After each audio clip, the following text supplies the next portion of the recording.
On the 36th day, you attempt an escape. I had long ago accepted the fact that you would be mendacious and violent simply because it is human nature to fight your freedom. You are a warrior. You are a survivor. You may not fight me every step of the way, but you are choosing your battles wisely. You are also waiting, trying to wait me out, and all the while looking for weak points in the situation and in me. But I am the better hunter, the better predator. I am a patient man, a greedy man, a selfish man. I want to win. I will win. You are fighting for your freedom. I am fighting to keep you. I forgive you, but we have relapsed back to day one since the incident. I am not disappointed. I am motivated. We were doing so well. We would do well again. We had moved forward by leaps and bounds. By this point, your rewards are plentiful. You have some mood swings where you lay in bed, absolutely desolate for a short period of time. Some days you are pacing the length of your chain. You have stopped screaming and trying to call out for anyone shortly after the second week. It was during your last mood swings into sadness. You have accepted that the only way to get a response is non-verbally. Other days, you are pestering me non-stop with your sign language and asking questions that you know I won't answer. Your questions are all over the place. You ask where you are.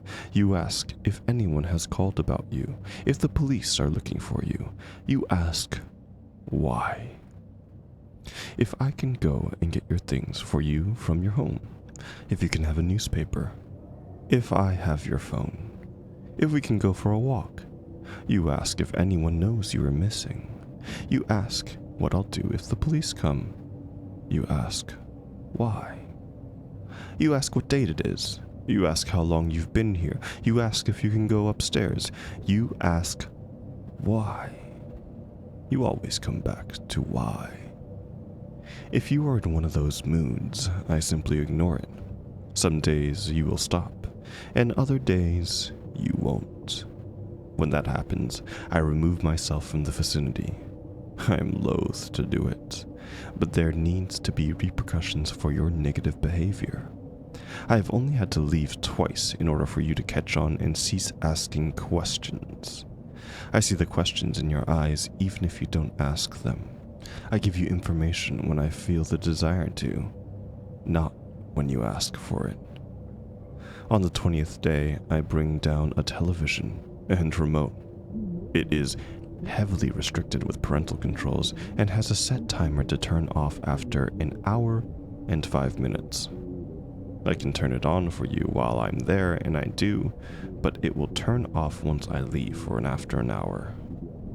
You eventually realize that the television turns off on its own after I leave, and it won't turn back on until I come back down again the following day. At the beginning, I sit and I turn on the television and pat the floor beside me. You sit and watch television with me for 4 nights in a row like that. We don't speak much aside from your offering me some of your chocolate or a piece of your tangerine. I come down with popcorn for the nights that I sit beside you. I place the bowl between us and smile encouragingly. I ask you if there are things that you need or want. You say you don't want anything. I am persistent to tell you that you can ask me and I would do whatever I could if it's a reasonable request. Over the next 2 weeks, you will ask me tentatively for a few things. You ask me for facial moisturizer. You ask for scrambled eggs in the morning. You ask for a trash bin in the bathroom. You ask for a pen and a notebook for a diary. You ask for books. It makes me happy that you are letting me take care of your wants. After this, you are happy to eat the popcorn with me. I gradually move the bowl from in between us to in front of us. Our knees touch, and you don't move away. You also get up and turn off the television when the show's credit rolls. The next night, I move to the bed and watch television from there. I take the popcorn with me, but even with that as bait, it's not quite enough. You stay on the floor and watch the show, but you fidget. I simply wait and continue to sit there from that point on when I come downstairs in the evenings. You eventually end up moving closer until you are finally next to me on the mattress and sitting with your back against the wall like me. By the end of the first month, you are living with your bed fully made with clean sheets and pillowcases. You have clothes to wear, you have books to read. I give you a large book of fairy tales and another of Greek myths.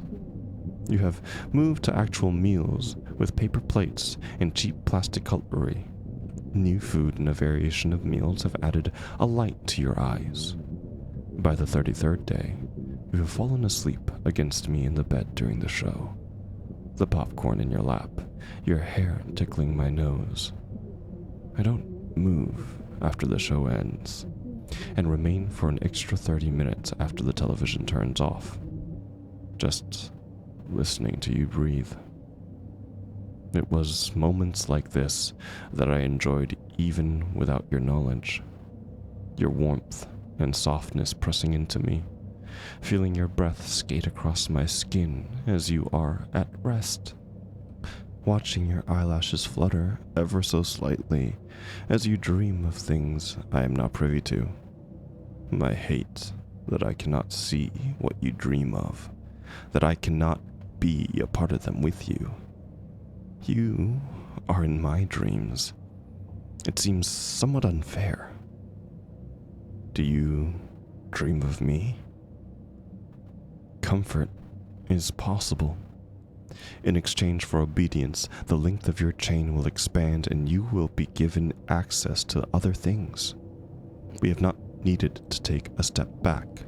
I feel like we hit a breakthrough when you lay down and have an arm across me while we watch television after dinner. I watch the show with you, my arm around you and my thumb idly stroking back and forth against your arm. On the evening of the 36th day, I am laying with you and your head is on my chest. I am leaning back against the wall and we are watching television. You are laying there with your arm resting on your own hip instead of across me tonight. Your body is more tilted towards the television tonight. I can still feel your warmth. I enjoy your company. A minute or so before the show is about to end, you throw your arm over me haphazardly. For a moment, I don't notice, but I feel it. There is something in your sleeve. You are moving before I have the chance to stop you. At first, I'm confused. You link your fingers through the far belt loop of my jeans and use it to pull yourself over me in one movement. Then you are straddling my knees and throwing up both hands as you strike. I feel pain bloom outward from the lower side of my abdomen. Everything happens very quickly after that. You are trying to reach for the pockets of my jeans. I grab your hands and grapple with you. I push you away from me, lifting my legs and throwing you off me. You hit the ground and roll. The chain tangles around you, and I am moving to my feet before I stop and look down. Sticking out from where you've struck me is a toothbrush. You stabbed me with a toothbrush. I reach down, pulling it out in one smooth movement. The handle has been filed down to a very sharp point. You stabbed me.